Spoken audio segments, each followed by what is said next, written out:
Yes. Please. Yeah, please. Thank you, sir.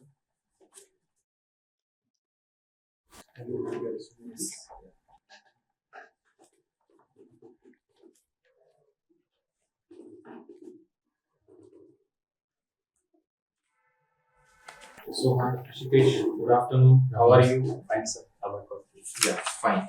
Please introduce yourself to the panel. Okay, sir. So, my name is Ashitesh Patia. I am from district Hamirpur, Himachal Pradesh. Himachal Pradesh, also known as Devbhoomi. I did my graduation from Punjab district, Chandigarh. I have done my diploma in elementary education from Himachal Pradesh Board of School Education. Coming to my family, we are 7 members in my family, including me. And my hobbies are watching cricket, cooking food, and cycling. Okay, you belong to Hamirpur. So, can you name one famous Hindi poet from Hamirpur? Yes, Hindi साहित्य के इतिहास में बहुत बड़ा नाम है उनका. Professor Yashpal. Yashpal Sharma. Yes, sir. Mr. ठीक है. आपने यहाँ पे लिखा है कि I believe in power of sharing knowledge and ideas to others. Yes, sir. तो क्यों ऐसा क्या है इसका जब हम शेयर करते हैं तो शेयरिंग इज व्हाट? सर, जब हम आइडिया शेयर करते हैं तो हमें मतलब कि जो हमारे पास नॉलेज है उनको हम दे सकते हैं किसी को, कि उनकी आइडियाज दे भी सकते हैं. तो उससे हमारे जो नॉलेज में, जो भंडार में, जो ज्ञान में जो भंडार होता है उसमें इंक्रीज होती है. तो शेयर करने में ठीक है, हम तो शेयर कर रहे हैं लेकिन सामने वाला बात को मतलब रिसीव नहीं कर पा रहा है या किसी भी तरह से कुछ भी बैरियर हो सकता है. तो क्या इसको कैसे आप हैंडल करोगे? सर, अगर वो मतलब उसमें आपका शेयर करने का मतलब तरीका शायद सही नहीं है, इस तरह की कुछ बातें. तो सर मतलब कि ये वर्बली मैं उनको नहीं समझा पा रहा हूँ, तो मैं उनको अपने एक्सप्रेशन से, अपने जेस्चर से मैं बता सकता हूँ, या रिटर्न में कोई समझ सकता है तो रिटर्न में बोल सकता हूँ चीज़ों को. ठीक है. तो जैसे आपको 4 सब्जेक्ट थी ईवीएस, यहाँ पर एक ईवीएस सब्जेक्ट आपका है ना, एक आपका हिंदी है, इंग्लिश है और देन मैथ्स है. तो पहले मैं क्वेश्चन हिंदी से पूछना चाहता हूँ कि हिंदी में जो हम, क्योंकि पार्ट्स ऑफ स्पीच में सबसे क्वेश्चन पूछ रहा हूँ कि पार्ट्स ऑफ स्पीच हम इंग्लिश में होते हैं वो उसको हिंदी में क्या बोलते हैं? सर, पार्ट्स ऑफ स्पीच को शब्द भेद बोलते हैं सर. शब्द या वाक्य? शब्द भेद सर. शब्द भेद. तो वाक्य भेद नहीं बोल सकते उसको? सर, शब्दों से ही वाक्य बनते हैं. ठीक है. तो मतलब आप जब चलो शब्दों पे बात कर लेते हैं, जो शब्द होते हैं वो एक इकाई है किसी भी भाषा की. शब्द से नीचे कुछ और है सर, नीचे वर्ण आते हैं सर. वर्ण. वर्ण को हम एक शब्द कुछ और ही बोलते हैं वर्ण का. ठीक है, वर्ण और अक्षर. तो वर्ण है और अक्षर है, ये छोटी इकाई है, सबसे निचली इकाई है ये. उसके बाद फिर शब्द आते हैं. शब्द के बाद क्या आते हैं? जहाँ पर आपने एक वाक्य बोलना है और उस वाक्य को आपने अलग अलग शब्द भेद जो आप बोल रहे हो, वाक्य के अलग अलग जो प्रकार, नोट प्रकार बट भेद जो कर रहे हो आप, बताओ कि वो कैसे करोगे आप. सर, जैसे सोहन एक बहुत ईमानदार आदमी है, तो सर इसमें सोहन जो है वो सर एक संज्ञा है. सर, ईमानदारी उसकी विशेषता है. और ईमानदारी, ईमानदारी, हाँ ईमानदार. और आदमी जो है सर वो पूरी जाति का आ जाएगा सर. जातिवाचक संज्ञा आदमी. आगे और उसके बाद है भी बोला आई थिंक आपने. तो है क्या है? वाक्य के भेद के अकॉर्डिंग जो है, जो शब्द के भेद है उसके अकॉर्डिंग है क्या है? अगर मैं क्रिया बोलता हूँ तो क्या आप मानोगे कि हाँ सच में क्रिया है? इज हेल्पिंग वर्ब होता है, तो इज के लिए हम है के लिए इज लगाते हैं, तो ये सहायक क्रिया नहीं बनेगी. ठीक है. उसके बाद इंग्लिश से मेरा कुछ एक सवाल है आपसे, जैसे कि हम प्रेपोजिशन की बात करते हैं, तो प्रेपोजिशन में हम एक तो लगाते हैं बिटवीन, एक लगाते हैं हम अमंग. मैं इनमें आपको डिफरेंस नहीं पूछ रहा हूँ, मैं ये पूछ रहा हूँ कि हम कुछ कंडीशन ऐसी होती है कि जहाँ पर हमें, जब हम ज़्यादा के बीच की बात करते हैं तो अमंग लगाते हैं वैसे, लेकिन एक कंडीशन ऐसे बन जाती है, कुछ कंडीशन ऐसे बनती है कि जहाँ पर हम ज़्यादा के बीच के लिए हमें बिटवीन लगाना पड़ता है. कुछ है आपके माइंड में ऐसा कि वहाँ पर होता होगा? ठीक है. Okay sir. आपके स्ट्रेंथ्स के बारे में बताइए. What are your strengths? Okay sir. Sir, I am adaptable in any situation. I can work in under pressure. I am self motivated and dedicated to my work. Yes. KVS का मैं जानना है कि आप केवीएस क्यों join करना चाहते हैं? इतने सारे इंस्टीट्यूट्स हैं, स्कूल्स हैं, तो हम पे ऐसा कर्म क्यों करना आपने ज्वाइन करके, कहीं और नहीं लगता है? सर, केवीएस एक रेप्यूटेड ऑर्गेनाइजेशन है. ओके. और सर इसमें डाइवर्सिटी मिलती है हमें. और सर एज ए टीचर एक नोबल प्रोफेशन है, तो मतलब कि हर कोई जो है वो ऐसे अपनी कंट्री के लिए सर्व करना चाहता है. तो सर हर कोई तो फौजी नहीं बन सकता, आर्मी में नहीं जा सकता। तो केवीएस में ऐसा है कि जो हमारे आर्मी पर्सनल्स हैं, जो डिफेंस के उनके बच्चे पढ़ते हैं, तो मैं चाहता हूँ कि मैं उनके बच्चों को पढ़ा के अपने देश की सेवा कर सकता हूँ। ये मेरा मूल मोटिव भी है। और सर केवीएस में जो एक मतलब ऑल वर्ल्ड इसकी सर एक चेन है, तो उसकी मतलब ऑर्गेनाइजेशन जो ऐसा है वो उसकी अपनी ऑल वर्ल्ड बोल सकते हैं, ऑल इंडिया बोल सकते हैं। सब वर्ल्ड में भी इनकी है सर। तीन ही तो ब्रांच है, तो कैसे वर्ल्ड को कवर कर रहे हो? कंट्रीज में सर। तीन ही कंट्री में है बस। Yes sir. तो कैसे बोल सकते हो? वो भी एशिया और यूरोप में ही है, एशिया में है बेसिकली, यूरोप में भी नहीं है। यस तो ऑल वर्ल्ड तो बोल ही नहीं सकते। ठीक वीक है। स्टूडेंट्स होते हैं क्लास में ना, जी तो सर। वीक स्टूडेंट्स को आपको पूरी क्लास के साथ ही लेके चलना पड़ेगा, नहीं तो वो पीछे रह जाएंगे। अगर उनके लिए आप स्लो हो गए तो हमारा सिलेबस नहीं कवर होगा। तो फिर आपकी अप्रोच क्या रहेगी ये ऐसे बैलेंस बना के रखने का? सर मेन अप्रोच ये होगी कि फर्स्ट तो मैं देखूंगा कि जो वीक स्टूडेंट है वो किस कारण पीछे पिछड़ रहा है, उसके रूट काउज मैं फाइंड आउट करूंगा। और मेन सर जो बच्चा वीक उनके कारण क्या हो सकते हैं, जैसे मान लो वो किसी बीमारी से ग्रस्त है या उसके जो साइकोलॉजिकल ऑर्डर है तब उसके हेल्थ इश्यूज हो सकते हैं। तो सबसे पहले मेरा मेन काम ये है कि मैं उसको ये करूंगा, मतलब जानूंगा उसके पीछे। और जो एक्टिव लर्नर हैं वो तो एक्चुअली जो काम खुद अपना कर रहे हैं, तो मैं उनको भी इन्वॉल्व करूंगा साथ में कि अपने साथी की हेल्प करें। क्योंकि एज ए जो पीयर लर्निंग होती है उसमें बच्चे काफ़ी कुछ सीखता है। और जो एक्टिव लर्नर्स हैं उनमें भी लीडरशिप क्वालिटी हो सकती है ऐसे जो उनको पढ़ाएंगे साथ में। और वीक स्टूडेंट्स भी उनको मोटिवेट करूंगा, एनकरेज करूंगा, हैंड ऑन एक्टिविटीज में लेके आऊंगा, लेवल मेथड में यूज करूंगा उनके। जैसे कहा आपने कि आप उनकी देखें कि कंसंट्रेशन की उनकी प्रॉब्लम्स देखें, कोई डिसेबिलिटी भी है, यस सर। तो मतलब आप तारे जमीन पर के आमिर खान बनेंगे? नहीं सर ऐसा नहीं, मतलब टीचर को होना चाहिए कि आप बच्चों में क्या कैसे उनको जो उनमें कमियां हैं कैसे निकालेंगे और कैसे उन पे काम करेंगे। एक टीचर की क्वालिटी यही होती है मेन, कि अपने बच्चे को कैसे सभी को साथ लेके चलेगा। ठीक है। आपने कंप्यूटर्स के बारे में आपको कुछ पता है? Yes sir. Okay, basic knowledge है आपको। आप हमें बताइए फाइल को सेव करने के लिए क्या कमांड यूज करते हैं? Sir control S. जी सर। और अगर किसी सेक्शन को सिलेक्ट करना होगा तो आप कैसे सिलेक्ट करेंगे? सर कंट्रोल ए। कंट्रोल से तो सारा सेक्शन को सर कोई एक आपने पूरे एक पेज पे सब कुछ लिखा हो, उसमें का कुछ कंटेंट आपको सिलेक्ट करना है, तो फिर आपको कैसे उसको सिलेक्ट करेंगे? आपने चाय बनाई है कभी? Yes sir. ठीक है। तो चाय में अगर आपको लगता है कि चीनी कम होगी तो क्या करते हैं? सर चीनी द्वारा डालते हैं। अगर चीनी ज़्यादा होगी तब क्या करते हैं? सर डाल देंगे सर। तो ऐसा हम क्यों कर रहे हैं? सर वो बैलेंस करने के लिए। ठीक है। इसको सीडीपी से आप कनेक्ट कर सकते हो, जो मैंने बोली बात यस सर। बोल कर करो। Assessment as learning, in learning और ऑफ लर्निंग। तो यहाँ पर कौन सी है assessment? Sir assessment in learning. In learning तो नहीं है सर अभी कंफ्यूजन है इसमें सर जी। ठीक है। असेसमेंट इन लर्निंग हो गया, असेसमेंट फॉर लर्निंग होगा। एफए तो पता है ना आपको? तो ऐसे क्या होता है? सर फॉर्मेट में ये होता है कि जो पहले कमी है मतलब कि उसको निकाल लेंगे। तो वही तो कर रहे हैं। Yes sir. तो एफए है ये। एफए है, फिर ऐसे इन और ऐसे मेरे को थोड़ा कंफ्यूजन है सर। असेस ठीक है। ओके। एक और क्वेश्चन है मेरा आपसे, ईवीएस से ही रिलेटेड क्वेश्चन है मेरा। जो इन्वायरमेंटल जो स्टडीज़ हम चैप्टर जो हमारा टॉपिक है, वहाँ पर एक सेंसेस की बात हो रही है। क्लास 5 का पहले ही चैप्टर है सेंसेस, सुपर सेंसेस है। तो 5 सेंसेस कौन से हमारे? Sir our eyes, nose, ear, skin and. ठीक है। ओके। अभी एनईपी के बारे में बात कर लेते हैं कि एनईपी 2020 में मैं ये नहीं पूछ रहा हूँ कि क्या है क्या नहीं है, मैं ये पूछ रहा हूँ कि इसको इम्प्लीमेंटेशन में कुछ चैलेंजेस आ सकते हैं, जो आ भी रहे हैं और आ भी सकते हैं आगे और आएंगे भी। क्या हो सकते हैं आपके अकॉर्डिंग? सर एक चैलेंज तो ये है कि जैसे हमें बोल एनपी में बताया गया है कि रीजनल लैंग्वेज यूज करेंगे बच्चे के लिए। जैसे एक बच्चा से पंजाब में पढ़ रहा है तो उसको रीजनल लैंग्वेज पंजाबी होगी, महाराष्ट्र में पढ़ा तो मराठी होगी। तो जैसे बच्चा अगर उसको हम पंजाब उसकी मतलब बच्चा कहीं और पढ़ना चाहता है तो उसकी लैंग्वेज तो पंजाबी है, अदर स्टेट में मतलब बिहार में चला गया तो वहाँ तो पंजाबी नहीं मिलेगी उसको, तो ये भी एक चैलेंज हो सकता है। ठीक है, लैंग्वेज का चैलेंज तो है ही। चलो ठीक है। एक इसमें हायर एजुकेशन में आता है, ऑल्दो वो हमारे स्कूल एजुकेशन में भी बात की गई है। ग्रॉस आगे, ग्रॉस के आगे क्या है? एनरोलमेंट रेशियो, जीईआर कितना है अभी हमारा स्कूल एजुकेशन में? कितना जीईआर है अभी हमारा? Sir 35 35 million.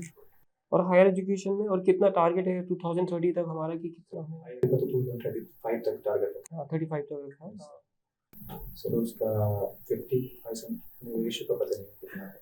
ठीक है।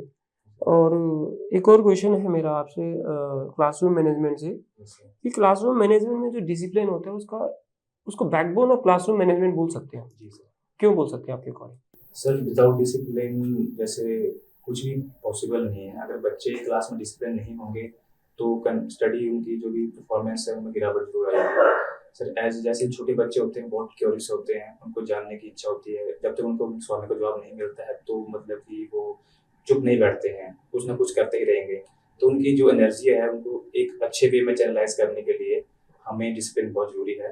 और एज ए टीचर मैं उनकी एनर्जी को, जो उनकी फील्ड है, जो से वो जिसमें उनको इंटरेस्ट है, मैं उसमें लेके जाऊंगा और उन्हें एक अच्छा मतलब फ्यूचर दूंगा। तो डिसिप्लिन मेंटेन करने के लिए क्या करोगे आप? सर उनमें एंगेज करूंगा एक्टिविटीज में, हैंड ऑन एक्टिविटी हो सकती हैं सर, अपना जो भी टेक्नोलॉजी से रिलेटेड हो सकते हैं, हैंड क्राफ्ट हो सकते हैं, प्ले भी एक्टिविटीज हो सकती हैं, बाहर फील्ड ट्रिप हो सकता है। तो वैसे इनको कर सकता हूँ।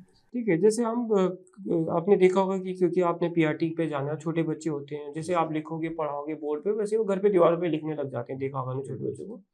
ऐसा क्यों कर रहे हो? सर वो अपने टीचर को आइडल मानते हैं, उन्हें भी लगता है जैसे मैं सर पढ़ा। सीडीपी में इसके बारे में किसने बात की है? सर इमिटेशन की सर प्याजे ने की है सर। इमिटेशन की बात तो सही बोल रहे हो, लेकिन प्याजे तो ने तो कोग्निटिव की बात की है। सर बोबो डोल एक्सपेरिमेंट के बारे में सुना? अल्बर्ट बंडूरा ने इसकी बात की है। ठीक है। डेमो प्रिपेयर किया आपने? तो डेमो दो अपना। तो sir I can see this. Yes.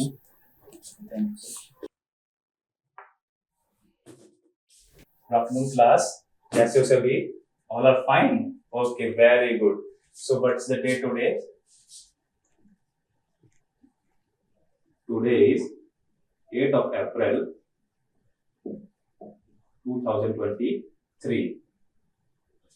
And this subject we are going to study maths. And our class is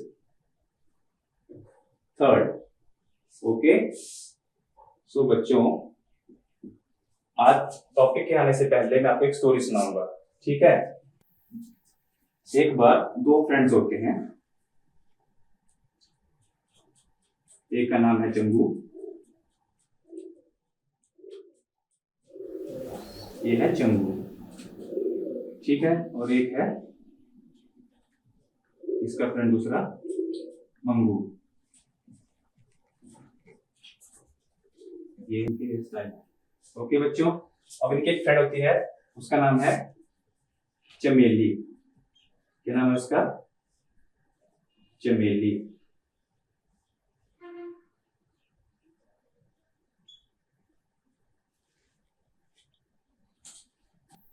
ठीक है बच्चों, आज चमेली की भाई की शादी है, तो चंगू और मंगू को उसने इनवाइट किया हुआ है। तो ये चंगू मंगू चले चमेली के घर पे, ठीक है? अब पहुंचते थक गए थे, तो वहां चमेली के घर में एक स्टॉल लगी थी और वहां से बहुत अच्छी खुशबू आ रही थी। स्टॉल पे क्या बन रहा था? जिलेबी। क्या बन रही थी? जिलेबी। तो बच्चों, जब चंगू मंगू वहां पहुंचे तो वहां बहुत सारी जिलेबी रखी थी और उनको बहुत भूख लगी थी। तो उन्होंने स्टॉल वाले अंकल से कहा, अंकल हमें जिलेबी खानी है, आप हमें जिलेबी दे दो। तो अंकल ने क्या किया, चंगू मंगू को एक प्लेट में डाल के 6 पीस ऑफ जिलेबी दे दिए। कितने दे दिए? 6। तो अब दोनों ने क्या करना था, आपस में शेयरिंग करनी थी। तो उन्होंने कैसे क्या किया, इनके पास कितने पीसेस थे? 6 पीसेस ऑफ जिलेबी। तो चंगू ने क्या किया, एक पीस अपने लिए रखा, एक मंगू के लिए रखा। फिर इन्होंने देखा कि हमारे पास 2 चले गए, 6 से इन्होंने 2 माइनस कर दिए, कितने बच गए? 4 पीसेस, ठीक है? अब फिर से क्या किया इन्होंने, एक पीस चंगू ने अपने लिए रखा, एक पीस इसके लिए रखा। अब पहले कितने बचे बेटा? 4 और अब 4 से फिर 2 चले गए, कितने बचे? 2। ओके, अब देखा 2 पीस और बच गए हैं, इन्होंने एक और ले लिया ऐसे। तो अब 2 थे, 2 से 2 माइनस हो गया, बचे 0। अब तीनों ने कितने कितने इक्वल लिए? 1, 2 एंड 3। तो 3 पीस चंगू को मिले एंड 3 ही किसको मिले? मंगू को मिले। तो बच्चों हम क्या कर रहे हैं, रिपीटेड सब्ट्रैक्शन कर रहे हैं। तो repeated subtraction is called division, यानी कि what is division, it is a process of A number splitting into equal parts. तो क्या किया इन्होंने, जो भी है अपनी जो 6 जलेबी थी इक्वल पार्ट्स में 3-3 करके आपस में बांट ली। तो बच्चों आज हमारा टॉपिक है डिवीजन। ओके, अब बच्चों क्या हुआ, इन्होंने जलेबी तो खा ली, अब यहाँ चमेली की एक और फ्रेंड मिलेगी इनको साथ में। अब ये कितने टोटल हो गए, 4 बच्चे। ये है चमेली की फ्रेंड नीना, ठीक है। अब इन्होंने मीठा तो खा लिया था, अब इनका मन करा कुछ नमकीन खाने को, तो इन्होंने क्या किया, समोसे वाले अंकल के पास चले गए। तो यहाँ क्या बन रहे थे, समोसे, बहुत सारे, बहुत अच्छी खुशबू आ रही थी समोसों की, ठीक है। अब अंकल ने क्या किया, जब 4 बच्चे थे तो उन्होंने, अंकल ने किया, इनको 8 पीसेस ऑफ दे दिए, किसके, समोसे के। कितने, 8, 1 2 3 4 5 6 7 और 8। अब टोटल कितने हैं बच्चे आपस में, एक चंगू है, एक मंगू है, एक चमेली है, नीना है। तो कितने बच्चे हैं ये, 4, टोटल 4 हैं। अब कितने समोसे दिए, 8। तो इनको कितने कितने आएंगे पता है किसी को, नहीं पता। ओके, हम कैसे करेंगे बेटा, इनके पास 8 पीसेस थे, अब ये 4 बच्चे हैं, 1 2 3 और 4। इन्होंने एक एक लिया आपस में, एक चंगू ने लिया, एक मंगू ने, एक चमेली ने, एक नीना ने। 8 में से 4 माइनस कर दिए बेटा, कितने हुए, 4। अब इनके पास कितने लेफ्ट बचे, 4, ठीक है, 4 बच गए।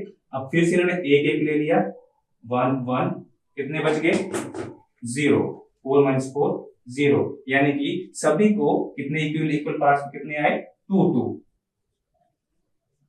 ठीक है। अब इसको हम नंबर में कैसे करेंगे,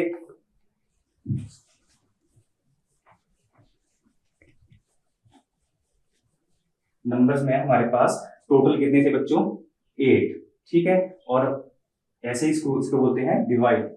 तो बच्चों डिवाइड का साइन क्या होता है, डिवाइड का साइन होता है ऐसे, हम डिवाइड को ऐसे डिनोट करते हैं। तो ये है 4 टोटल स्टूडेंट्स 4 थे, हम डिवाइड करेंगे, कितने कितने आएंगे, 4 का टेबल पढ़ेंगे, 4 1 जा 4 एंड 4 2 जा 8। तो 4 2 जा 8। हमने 4 का टेबल तब तक पढ़ना है जब तक इस नंबर के बराबर या इसके पहले जो भी नंबर आएगा इससे बड़ा नहीं लेना बेटे हमने, ठीक है। तो 4 2 जा 8 आ गया, तो कैसे करेंगे, 8 से 8 माइनस गए 0। अच्छा बच्चों मान लो उनको जो अंकल था उसने 9 समोसा लिए होते, तो कैसे करते हम, क्या इक्वली कैसे डिस्ट्रीब्यूट इनको, कैसे, 4। अब 4 का टेबल पढ़ेंगे, कहां तक पढ़ेंगे हम, 9 तक। 4 1 जा 4, 4 2 जा 8 एंड 4 3 जा 12। अब 12 तो 9 से बड़ा है, हमें क्या चाहिए, 9 के बराबर या इससे छोटा। तो हम क्या करेंगे, 4 2 जा 8, यस। अब 9 से 8 गए, क्या बचते बच्चे, 1। तो ये हमारा जो नीचे बचा इसको बोलेंगे रिमाइंडर, और जो साइड में दिया है इसको बोलेंगे कोशिएंट। तो उनको कितने कितने समोसा मिले, 2 2, ठीक है। इसको हम बोलते हैं बेटा कोशिएंट, इसको हम बोलते हैं, इसको जो भी टोटल हमारे पास हो तो उसका हम डिवाइड करें, इसको बोलते हैं डिविडेंड। और जिससे हम जितने बच्चे हो, जितने भी चीजें होती हैं उससे डिवाइड कर, उसको हम बोलते हैं डिवाइजर, और उसको हम बोलते हैं रिमाइंडर।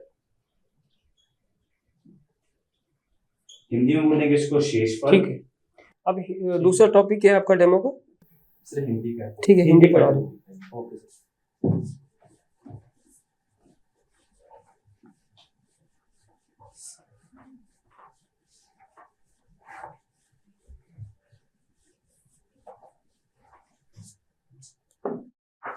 हेलो बच्चों, गुड आफ्टरनून, कैसे हो आप सभी, सभी ठीक हो, ओके वेरी गुड।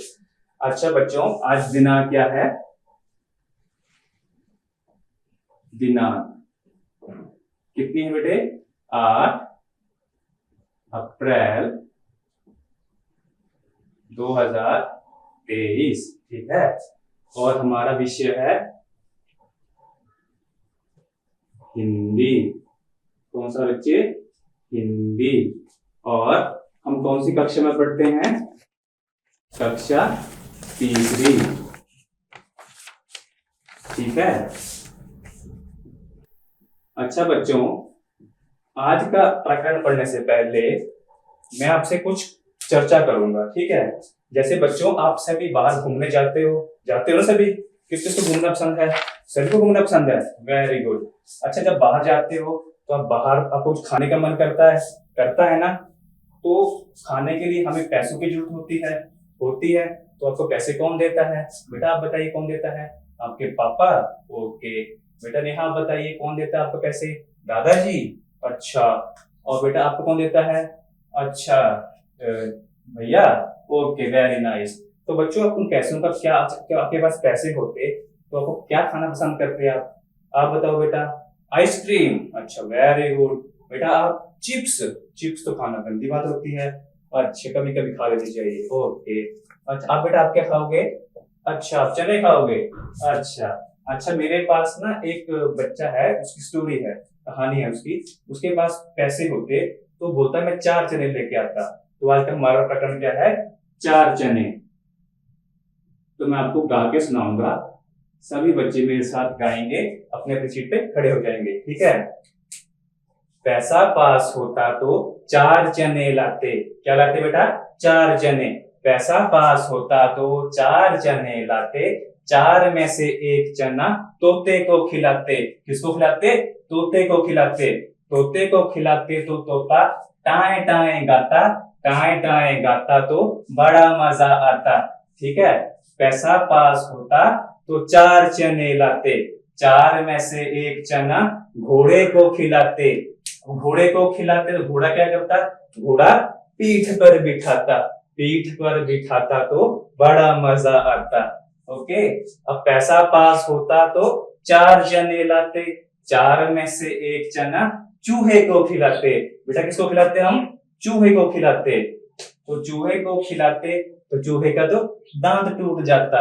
क्या टूट जाता? उसका दांत टूट जाता। उसका दांत टूट जाता तो हमें बड़ा मजा आता। ठीक है बच्चे? तो हमारी पूर्व में तो 3 चने बताए हैं। अच्छा, आपके पास चौथा चना मतलब होता, आप किसको खिलाते? ओके बच्चों, तो मेरे पास जो चौथा चना है उसको मैं बंदर को खिलाता। सर जी, बंदर को क्यों खिलाते आप? क्योंकि बंदर को खिलाता तो बंदर हमें डांस करके दिखाता, तो डांस करके दिखाता तो नाच करके दिखाता तो बड़ा मजा आता। ठीक है? तो बच्चों, आज की हमारी जो कविता थी वो थी 4 चने। ठीक है, बैठो बैठो। नहीं, ये रहने दो। बड़ा एंगेजिंग तो था, तो मेरे को लगता है आप डांस भी अच्छा कर लेते हैं। तो इंडिया बेस्ट डांसर के ऑडिशन भी चल रहे हैं, तो ऐसा तो नहीं है कि आप वहाँ भी ट्राई कर रहे हैं? No sir. टीचिंग को लेके डेडिकेटेड है ना? जी सर। अच्छा, तो अब आप बस हमें कन्विंस कर दीजिए कि 1-2 चीज़ हमें जाननी है। पहले ये बता दीजिए कि हम आपको क्यों हायर करें, ऐसा क्या आप सेपरेट लाए? देखिए, एंगेजिंग पढ़ाना, सारे जो आते हैं हमें डेमो देते हैं, एंगेजिंग पढ़ाते हैं, ठीक है? उसके अलावा कुछ और ऐड करते हैं? और सर, मैं अपनी कक्षा में जो बच्चों के लिए लर्निंग कंड्यूसिव एनवायरनमेंट क्रिएट करूंगा जो उनके हेल्पफुल होगा उनके लिए, और साथ में सर जो भी उनकी जो होलिस्टिक डेवलपमेंट के लिए मेरे से हो पाएगा, जैसे मैं एंगेज के साथ तो एंगेज तो करेंगे, उनकी जो मतलब कि उनको मोटिवेशन, एक्स्ट्रा जो एनकरेजमेंट है, जो उनकी लैक ऑफ जो भी कमी है उनमें, उनको मैं सब कुछ उनके साथ में करूँगा, उनके साथ काम करूँगा। जी सर। तो अगर सपोज आपका सिलेक्शन नहीं होता आज, तो फिर क्या ये इसके दी एंड मान लें? क्या करेंगे? आपके कोई फ्यूचर प्लान्स हैं या केवीएस के लिए ट्राई करेंगे? कुछ और सर, एज जो मेरी एज अभी 28 हो चुकी है, अच्छा, अगर अगले साल दोबारा वैकेंसी आती है इसके केवीएस की, तो सर मैं जरूर ट्राई करूंगा उसमें। अच्छा। और सर नहीं आती है तो मुझे प्लान बी में तरफ देखना पड़ेगा। क्या प्लान भी है आपका? सर प्लान बी हो सकता है कि मेरी टीचिंग में ही पैशन है मेरा, तो मुझे अगर अपने स्टेट में ही उसके लिए जाना पड़ेगा सर। अच्छा, जी सर। ठीक है, thank you. Okay, thank you sir.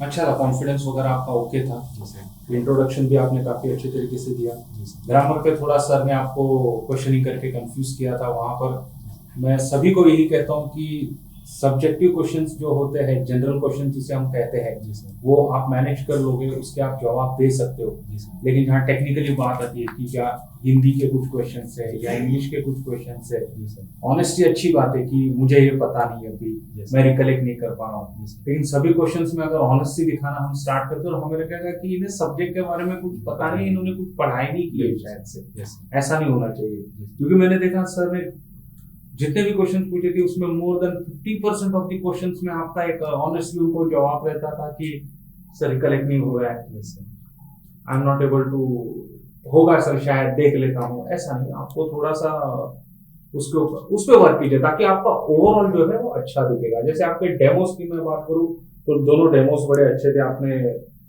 Maths का भी डेमो काफी अच्छी तरीके से इसमें, क्योंकि डिवीजन बच्चों को एडिशन समझाना आसान होता है, सब्सट्रैक्शन फिर भी समझाना आसान होता है, लेकिन भागाकार करने की जब बात आती है कि इक्वली डिस्ट्रीब्यूट करना और वो भी ऐसे नंबर को जो जिसका रिमाइंडर जो है 0 नहीं रहेगा, वो भी आपने जैसे 9 का एग्जांपल लेके 4 से डिवाइड करके आपने कुछ अच्छे खाने की चीजों को यूज करके उनको एंगेज किया, जिसे हम कहते हैं एंगेज करने के लिए आपने वो एग्जांपल चूज किया, वो सब ठीक है। और बाकी सर ने जैसे कहा कि आपका प्लान भी बड़ा मतलब काफी आपका मतलब क्लियर विजन लगा मेरे को, वो काफी अच्छे, बट ये चीज का ध्यान रखिएगा कि हर चीज में ऑनेस्टी की आप यूज करते हो कि मुझे पता नहीं, वो नहीं होना चाहिए। आप सब्जेक्ट पे भी थोड़ा सा वर्क कीजिए तो आपका ओवरऑल अच्छा होगा, बाकी ओवरऑल ठीक था। और सर आपको मुझे भी ये पॉइंट बहुत लगी है कि शुरुआत में काफी क्वेश्चन में अटक गए थे, तो वो अटकना नहीं, क्योंकि वो आई थिंक इतने एडवांस क्वेश्चन थे, बेसिक फाउंडेशन जो है टीचर किसी तरह से पता नहीं चलती। गलत नहीं बोलना चाहता था, बोल सकता था, बट मैंने वो तो है, बट मतलब ये भी गलत भी नहीं बोलना, ये भी बोलना आंसर हाँ पता होना चाहिए, ठीक है। वो आप बताएं, बाकी आपके डेमोस मुझे ओवरऑल अच्छे लगे, चंगू मंगू जो आपने बहुत अमेजिंग बनाए थे, दिल आ गए, so good luck sir. Almost good था आपका, बट वही सब्जेक्ट नॉलेज में वर्कआउट कर सकते हो हर बार। जी सर, ठीक है, इंट्रोडक्शन अच्छा था और आंसर आपने अच्छा दिया है, लगभग सभी आंसर जो भी आपसे क्वेश्चनिंग हुई है यहाँ पर वो अच्छा दिया आपने। एक व्हाई शुड यू हायर का जो क्वेश्चन था, इसका आंसर आपने प्लान बी के बारे में अच्छा बताया अपना। उसके बाद डेमो में सब कुछ ओके था, पर जो एक्टिविटी आपने बनाई थी वहाँ पर ये जलेबी और समोसे वाली, ये आपने एक बार जलेबी बना दी, एक बार समोसा, एक ही बार बनाओ, जलेबी बना दो, क्योंकि एक बार आप उसको एक्टिविटी से बना दो, एक बार उसको नंबर से सिखा दो। सर पहले मेरे पास 3 स्टूडेंट थे, तो मैंने उसके बाद एक और ऐड किया, फिर उसको मैंने उसको मतलब कुछ शॉर्ट बना दो, क्योंकि डेमो आपको ज़्यादा टाइम तो देगा नहीं वो, तो एक आप एक्टिविटी से बता दो और एक नंबर से बता दो। अब बीच में कुछ क्रॉस क्वेश्चनिंग करनी होगी तो पूछ लेगा ऑब्वियसली। और इंगेज भी किया आपने, मैथ्स में ठीक था इंगेजिंग आपका, लेकिन हिंदी में थोड़ा बिट स्लो हो गए थे आप, थोड़ा स्लो नहीं फास्ट बोलने लग गए थे। एक्टिविटी अच्छी थी, हिंदी में स्माइलिंग फेस था हिंदी में ज़्यादा, इंगेज भी हिंदी में आपने अच्छा किया है, और वेरी नाइस वेरी गुड। आप हिंदी में जब हिंदी पढ़ा रहे थे तो वहाँ पर यूज़ कर रहे थे, तो हिंदी के वर्ड में हिंदी हाँ ऐसे करके यूज़ करना था। बट आफ्टर ऑल काफ़ी इंप्रूवमेंट देखने को मिला, बहुत अच्छा। आफ्टर ऑल ये था, अभी थोड़ा जो सब्जेक्ट के बारे में नॉलेज है उसको अभी हम उस पर वर्क करेंगे, ठीक है, ओके। अच्छा करोगे। Thank you.